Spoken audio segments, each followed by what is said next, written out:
हाइरोक पनाने अदुगा black मचुगी असी black कोना the लेबसिना S बोबिचा इथाई वापुपी पना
Oji koi minute ani hokre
Hꯧji ki second bout ju amuk koi judges referee sing na koi haidu ni haiduna takpine aduna koi amuk han asi ki bout si koi decide tawna na ba tar round na amuka koi chana hali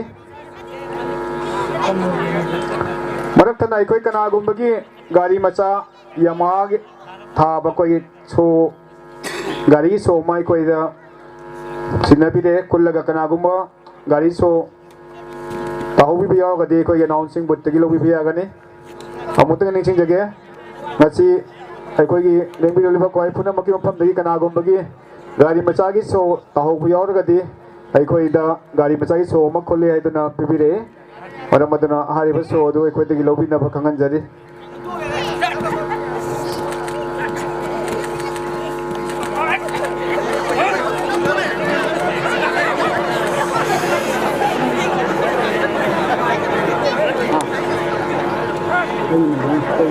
đây đúng không?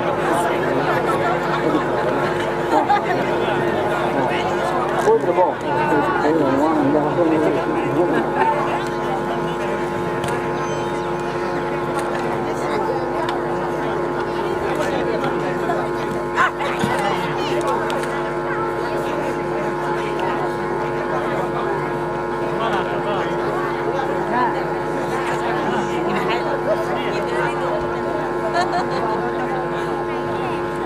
Jadi dia tak boleh tak ni yau yau lah. Nanti pun tahu yau lah, tahu betul pada kosan kan. Taruh orang ni tu. Tak ni yau yau. Taruh tu saya ada. Ôi ôi ôi cái đó truyền thấu dạng này. Môi môi kìa. Dán.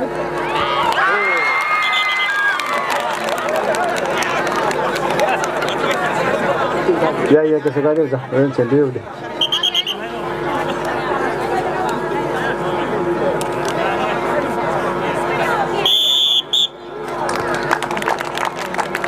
ꯍꯧꯖꯤꯛꯀꯤꯗꯣ ꯑꯩꯈꯣꯏ ꯑꯅꯤꯔꯛ ꯐꯩꯗꯨ ꯇꯥꯔꯕ ꯃꯇꯨꯡꯗ ꯑꯍꯨꯝ ꯁꯨꯕ ꯑꯣꯏꯅ ꯍꯟꯕꯗ ꯏꯊꯥꯏ ꯋꯥꯄꯣꯛꯄꯤ ꯄꯅꯥꯒꯤ ꯑꯦꯁ ꯕꯣꯕꯤꯆꯥꯅ ꯑꯩꯈꯣꯏ ꯉꯝꯈ꯭ꯔꯦ.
ꯑꯩꯈꯣꯏ ꯁꯥꯟꯅꯔꯣꯏꯁꯤꯡꯅ ꯑꯩꯒꯤ ꯌꯥꯔꯤꯕꯃꯈꯩ ꯊꯨꯅ ꯏꯁꯥ ꯏꯁꯥꯒꯤ ꯍꯩꯖꯕ ꯂꯧ ꯁ꯭ꯀꯤꯜ ꯁꯤꯖꯤꯟꯅꯔꯒ ꯑꯩꯈꯣꯏꯒꯤ ꯃꯨꯛꯅꯥ ꯑꯁꯤ ꯑꯩꯒꯤ ꯌꯥꯔꯤꯕꯃꯈꯩ ꯊꯨꯅ ꯁꯥꯟꯅꯕꯤꯅꯕ ꯊꯥꯅꯕ ꯍꯣꯠꯅꯕꯤꯌꯨ. ꯍꯧꯖꯤꯛ ꯑꯩꯈꯣꯏ ꯃꯤꯅꯤꯠ ꯑꯅꯤ ꯑꯩꯈꯣꯏ ꯍꯧꯔꯛꯂꯦ.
हौजी मिनिट मरी हौख्रे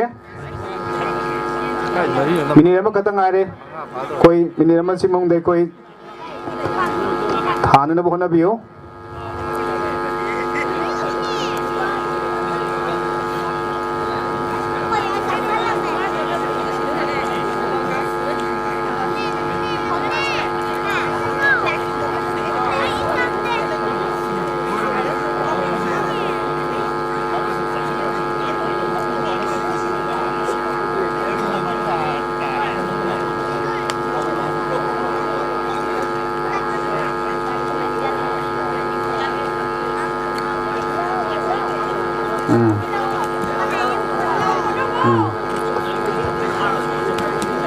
Nadam tazam salal hadim salal.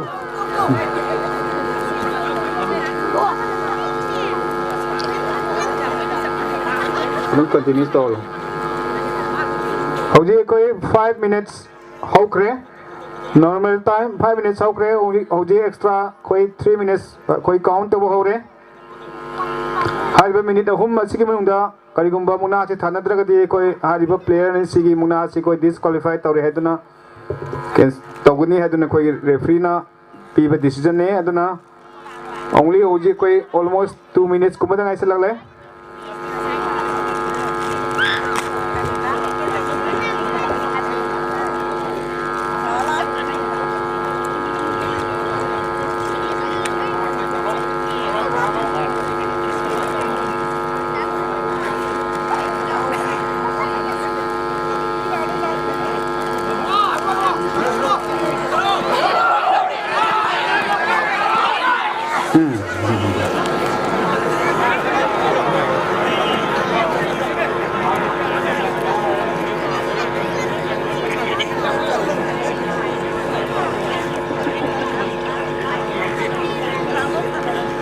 Minute तरुक हौख्रे होजे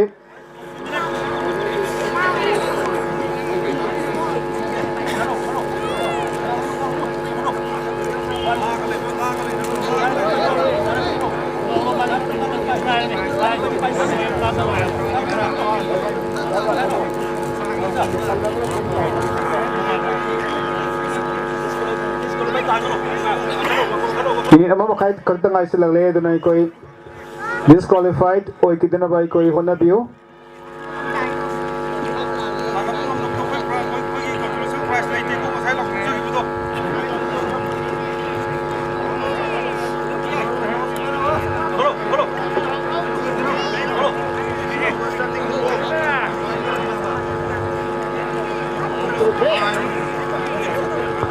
last 1 minute only 1 minute left housing minute am khatang aare koi gi normal time di कोई extra time half ने दो 2 minute अम्मा फादरे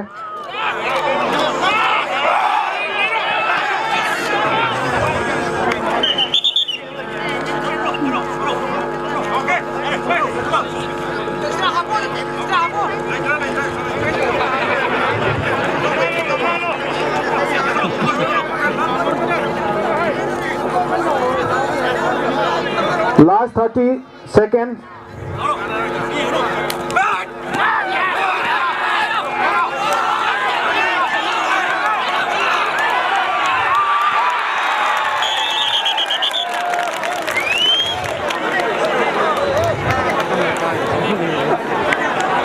कोई हौजिकी मुना दु last 15 minutes खतंग आरो मतमदा 7:45 minutes अप मतमदा अइकोगी रेड कॉर्नर ना थाखै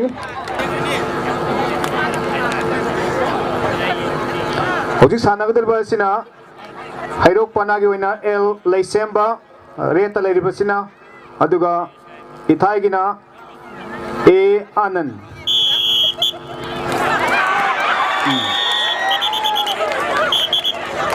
क्या दनु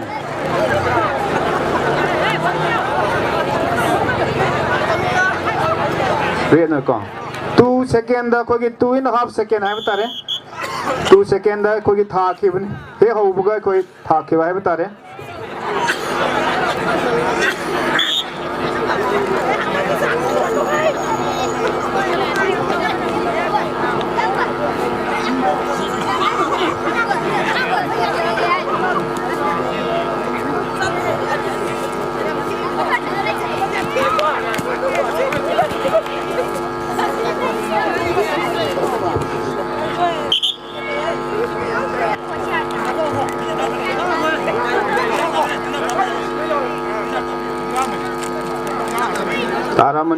ꯑꯗꯨꯅ ꯂꯤꯂꯥ ꯇꯧꯔꯝꯃꯅꯤ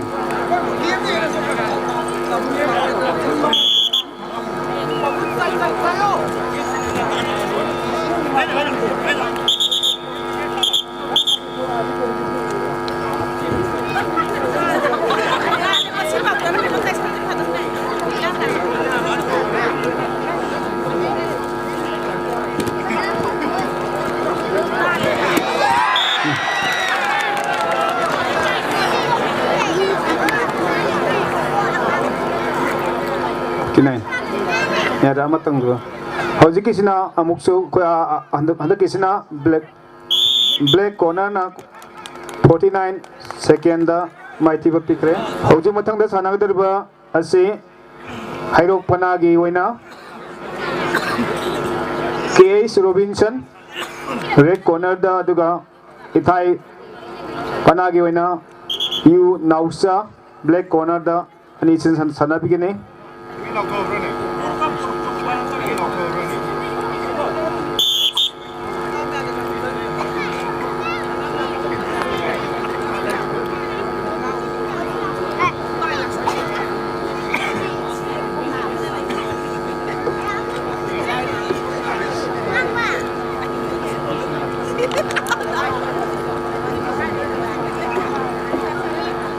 Housing powder koi player manga koi bout koi manga sanakre tara khatang aise lagle housing sanari ba sine koi taruk subani koi mamang dai koi puna sanagi ba si manga sanakre manga pi gani si manga taruk suba hai tare manga sanakre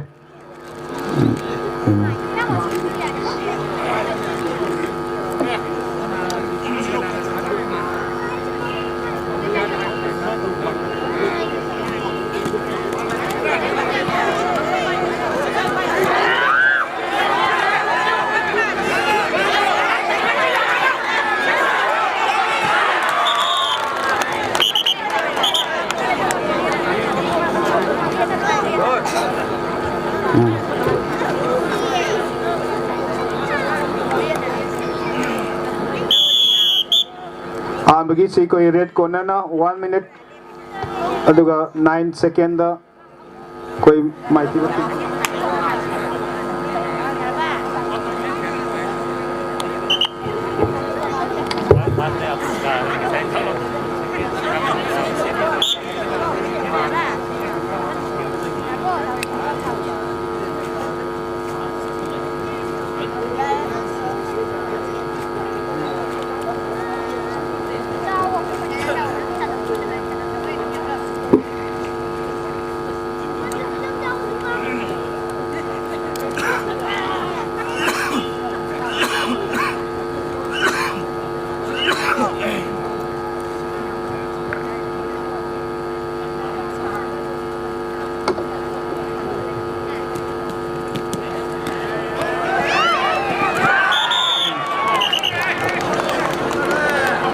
Kati second lang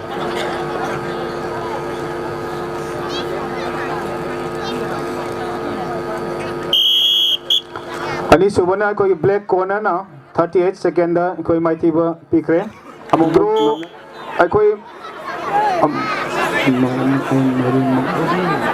hairok pana amadi thai pana koi gi player manga na ngamnare aduga amana koi gi ngasai ama sanarga ama liokhi badu koi gi thai pana na ama lead torga chatpa hai batare baut amuk kadang sanaki bada thai pana na ngamduna leiri aduga atopa manga dadi hoji amu loina ngamna duna manga maktudi koi draw da leiri tai da leiri hai batare hoji sanagdar basi hairok pana gi oina case boy aduga ithai gi N Amar red ta leiri basina case boy aduga black sina N Amar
हौजी कोई minute अनी होख्रे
nang matam do yeng ko thangkal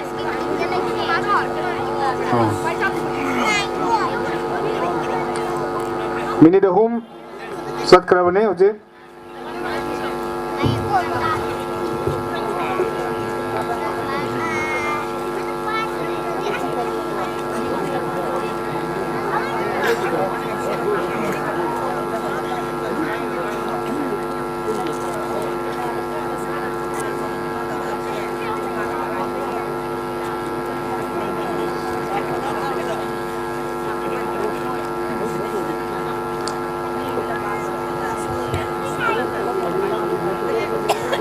लीला भूतारे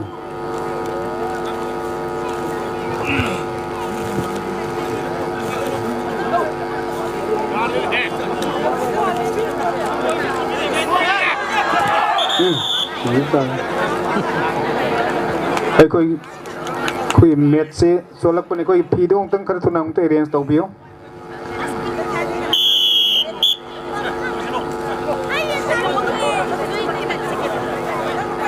हौजी के दुकान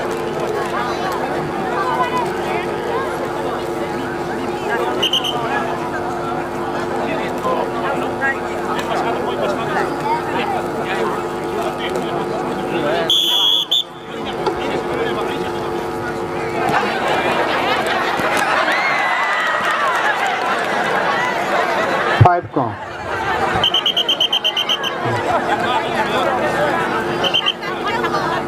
हौजी के से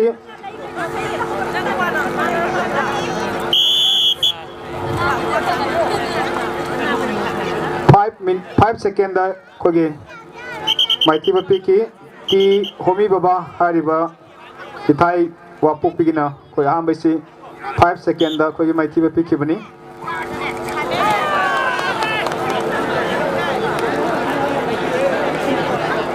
अदुगानी सुबसिना कोई 4 second दा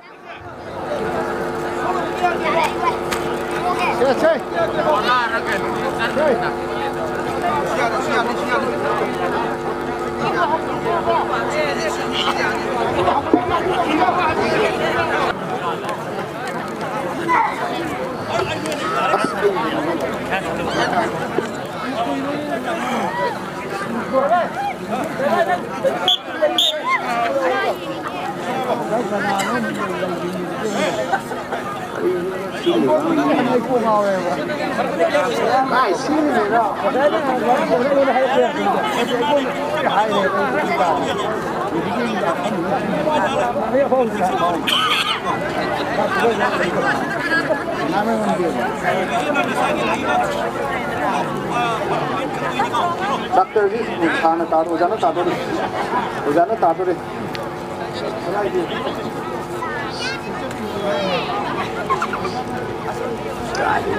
kan dia yang tadi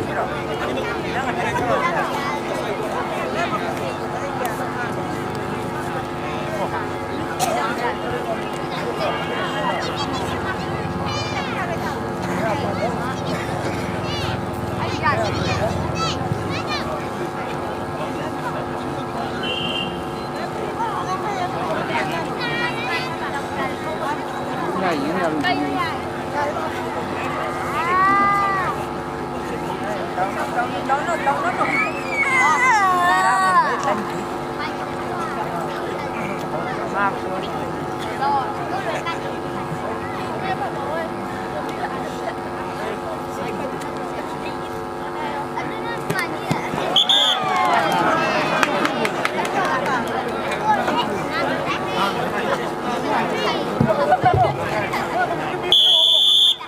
ke doi koi Hiroki Panana 1 minute 26 second koi mai thi ba pikre si koi tara suba koi lamba si tara suba ne player ni sina koi tara suba match ne papan ge manung gai koi hoji phobudi koi draw amu draw sakharga amu sana bada ithai nama aduga hairok nama amduna hoji phobada apun bagi wana cha manana leiri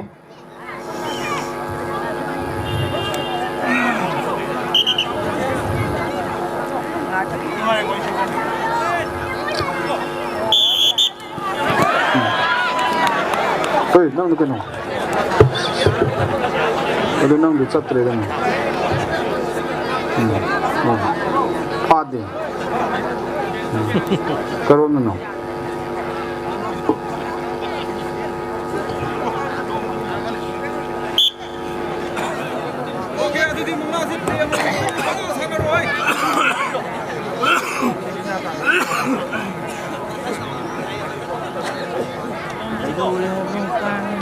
Hoji sanagadar banisna Hiroki oina TS Romeo aduga ithai gi red pencil basina half pencil basina KS Amarjit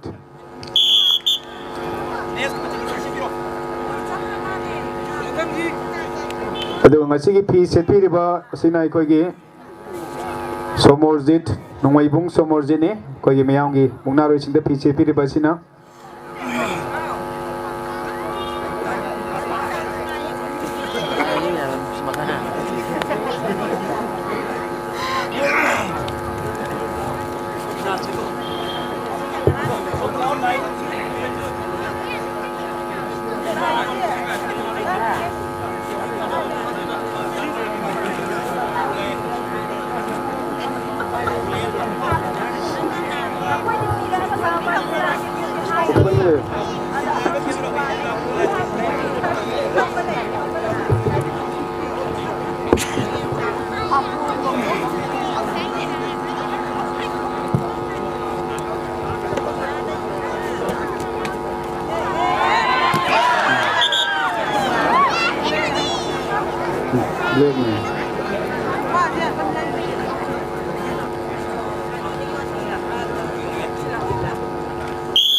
Hojik देखो ये black की case Amarjit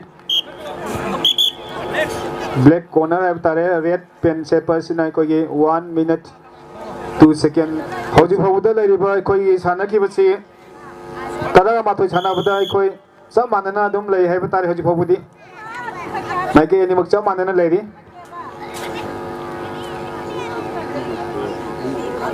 उन्हें peak दिया जी kalau nampak gitu, kalau tahu nampak sakit gitu.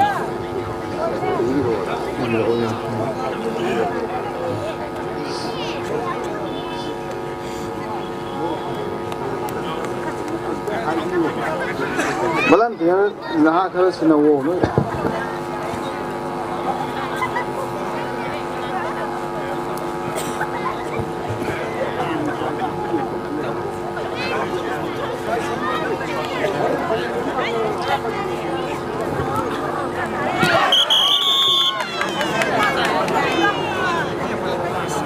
Forty 5 seconds loh. Nang jan.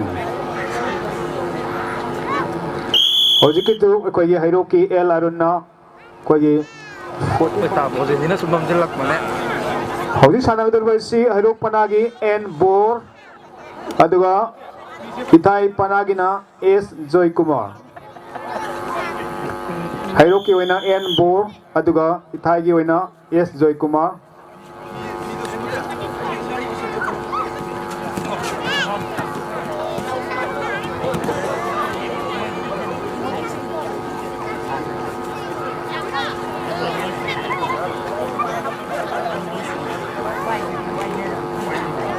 कोई मसीगे मथंग दा कोई खतंग आरे जत्रा था दन सनगदबा सी थारगा कोई हौजी सनगदबा मैच सी अहुम खतंग आरे बनी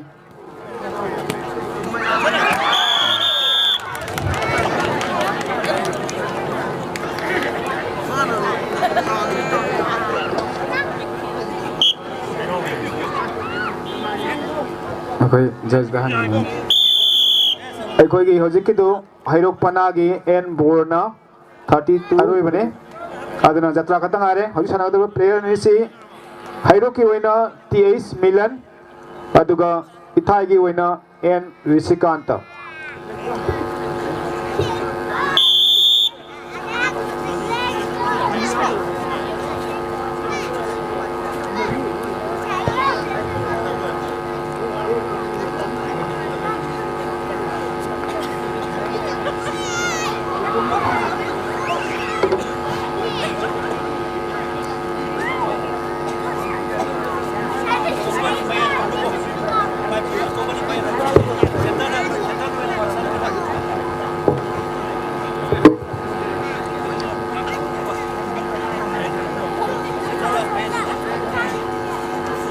Red belt Paribasna TH Milan representing Hairok Pana aduga Ithai Pana gi oina N Rishikanta Black kogi amuba belt Paribasna N Rishikanta ni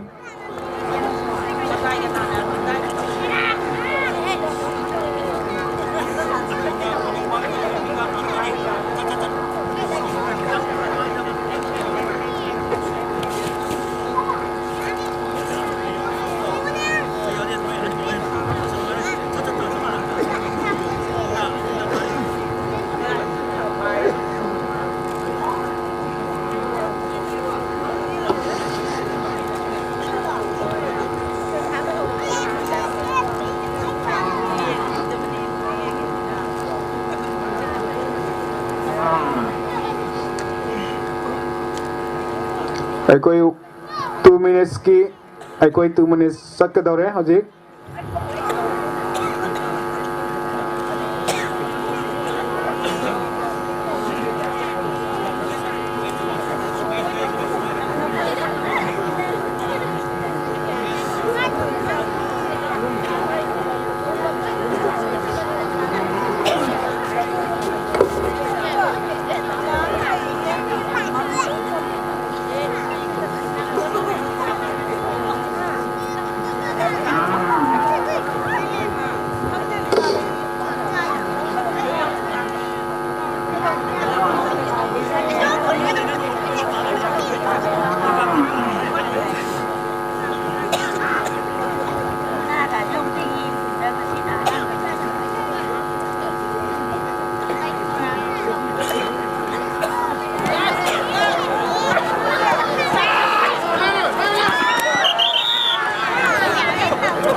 हौजी के दो कोई रेड कॉर्नर ना 2 minutes 44 सेकेंड माथिब पिकरे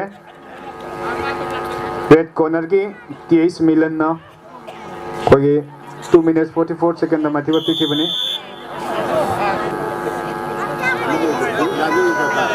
चेनी हिजा प्राव जरा उसको चिकन साइड में साया मत देखो दो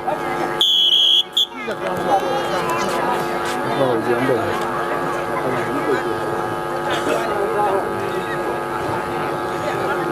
चीज़ का उधरो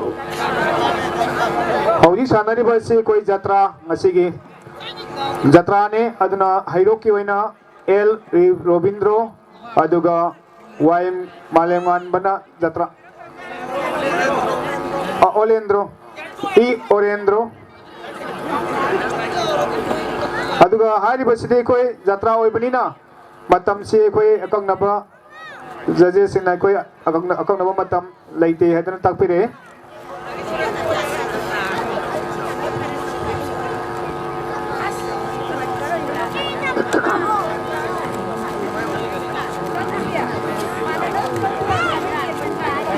जानता नहीं था वो कोई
gần lại chỗ mây hầu à gần lại chỗ mây hầu rồi ạ đang ăn phụ đồ chỉ được cả à ta phụ đồ được không ấy thì không phải cái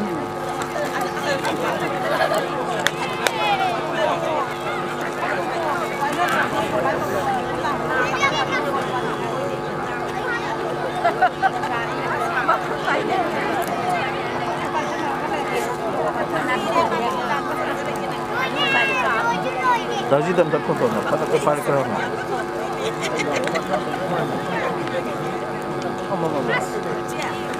Boleh, amat tengah elak kata. 8,000 euro aja.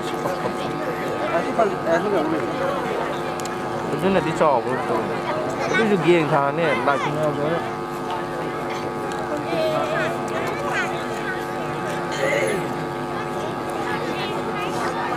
Chắc cái nông người thâu luôn kìa là băng ngái thì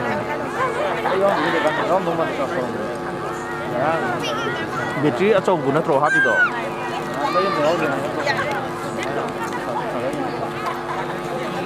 không muốn hết thì là cái này rồi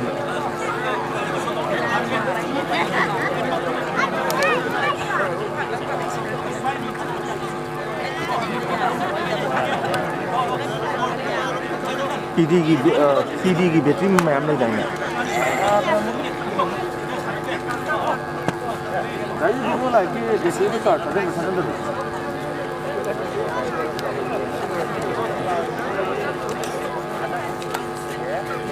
khi đi cái ông cũng lấy tụi mình khi đi cái sao này đấy khi đi à cái này là mấy người cũng ngồi thì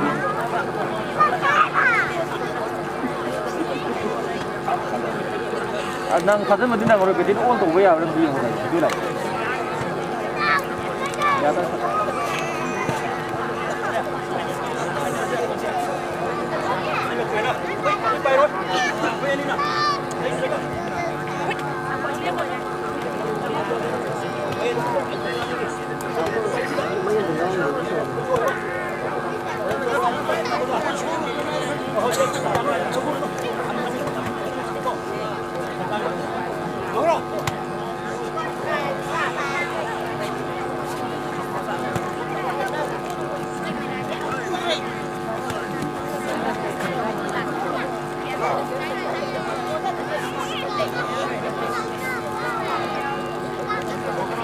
Thôi là tập số lục phần linh.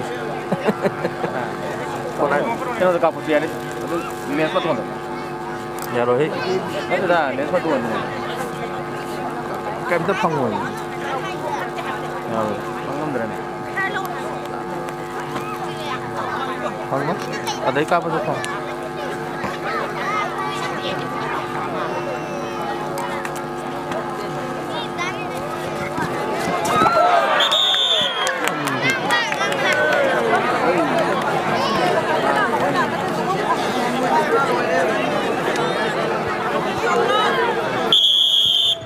Masigi wina kuyi jatrasi hairuk managi I Orendro na namkre